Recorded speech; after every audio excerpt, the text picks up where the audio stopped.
The year is 1914.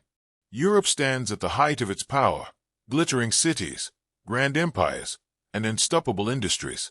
Trains thunder across the continent, telegraphs buzz with news, and the people believe they are living in an age of progress and peace. Yet beneath the surface, the ground trembles with tension. Nations compete for dominance, their armies swelling, their pride unyielding. Old alliances twist the continent into a web of promises and threats. In the salons of Paris, the barracks of Berlin, and the palaces of Vienna, a dangerous question lingers. What happens when one spark ignites this fragile balance? In just weeks, that spark will come, in a city few outside the Balkans have ever heard of, Sarajevo. Europe in 1914 was a continent on edge, a giant powder keg waiting for a spark. Decades of competition and pride had divided nations into two armed camps. On one side stood the Triple Alliance, Germany, Austria-Hungary, and Italy, bound together by promises of mutual defense and ambition. On the other, the Triple Entente, Britain, France, and Russia, uneasy allies united by fear of their rivals' growing power. It was a world obsessed with strength. Generals polished war plans like trophies, and nations measured greatness not in art or peace, but in guns, ships, and soldiers. The factories of Europe roared with the sound of steel, battleships forged in British shipyards, artillery rolling from German foundries, uniforms sewn in Russian factories. In schools, children were taught that their homeland was destined for glory. Newspapers spoke of national honor, and in the cafes and parliaments of Europe, politicians whispered that war was inevitable, even necessary. Yet few truly understood how fragile peace had become. The Balkans, a restless region in southeastern Europe, had already earned a grim nickname, the powder keg of Europe. Hey, small nations dreamed of freedom, while empires fought to keep control. In 1912 and 1913, two brutal Balkan wars erupted, testing alliances, feeding hatred, and setting the stage for something far worse. The world had survived those storms by chance, not by diplomacy. By the summer of 1914, every rifle, every alliance, every grievance stood loaded and waiting. All it would take was a single act, one bullet, to ignite the fuse. June 28, 1914. The city of Sarajevo, capital of Bosnia, woke to bright summer sun and celebration. Flags hung from balconies, soldiers lined the streets, and a brass band prepared to greet the heir to the Austro-Hungarian throne, Archduke Franz Ferdinand, and his wife, Sophie. To most of the empire, it was a royal visit, but to a small group of young Serbian nationalists, it was a symbol of oppression and a chance to strike back. Among them was a frail, quiet 19-year-old named Gavrilo Princip, a member of a secret organization called the Black Hand. Their goal was simple: unite all Serbs under one nation, even if it meant killing an archduke to do it. As the royal motorcade rolled through the city, the first assassin threw a bomb. It missed. The explosion injured several officers, but the archduke survived. Hours later, against all advice, Franz Ferdinand insisted on visiting the wounded. On the way to the hospital, the driver took a wrong turn, right onto a narrow street where Princip happened to be standing. When the car stalled, Princip stepped forward. Two shots cracked through the air. One struck Sophie, the other the archduke. Within minutes, both were dead. As news spread, the world barely grasped what had happened. A royal couple killed in a distant Balkan city. It sounded like a local tragedy.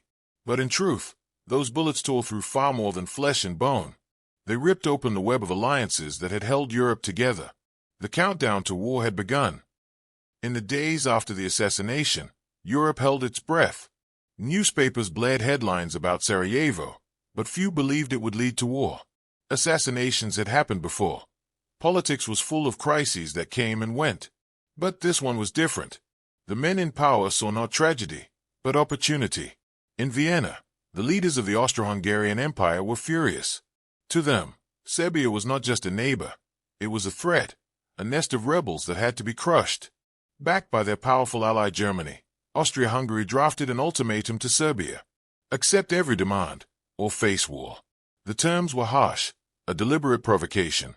When Serbia replied, it accepted most points but rejected one that violated its sovereignty. That was enough. On July 28, 1914, Austria-Hungary declared war on Serbia. The first domino had fallen. Within days, The alliance system came to life, a chain reaction no one could stop. Russia, protector of the Slavic peoples, began to mobilize its armies to defend Serbia. Germany saw this as a threat and declared war on Russia on August 1st. 2 days later, Germany declared war on France as well, putting into motion the long-feared plan to fight both East and West.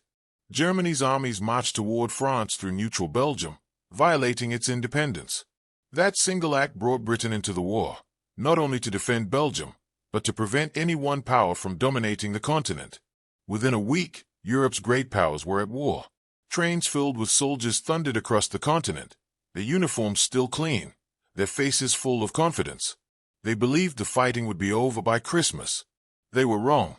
By early August, from St. Petersburg to Paris, from London to Vienna, millions of men were being called to arms. The war that began with 2 bullets in Sarajevo had become a firestorm, consuming an entire world. By August 1914, the map of Europe was burning. Mobilization orders echoed through city squares, church bells rang out, and millions of men marched away beneath waving flags. Crowds cheered them on, convinced the war would be short, glorious, and victorious. Across Europe, trains became rivers of uniforms and rifles. Families waved goodbye at stations, not knowing it was the last time they would see their sons.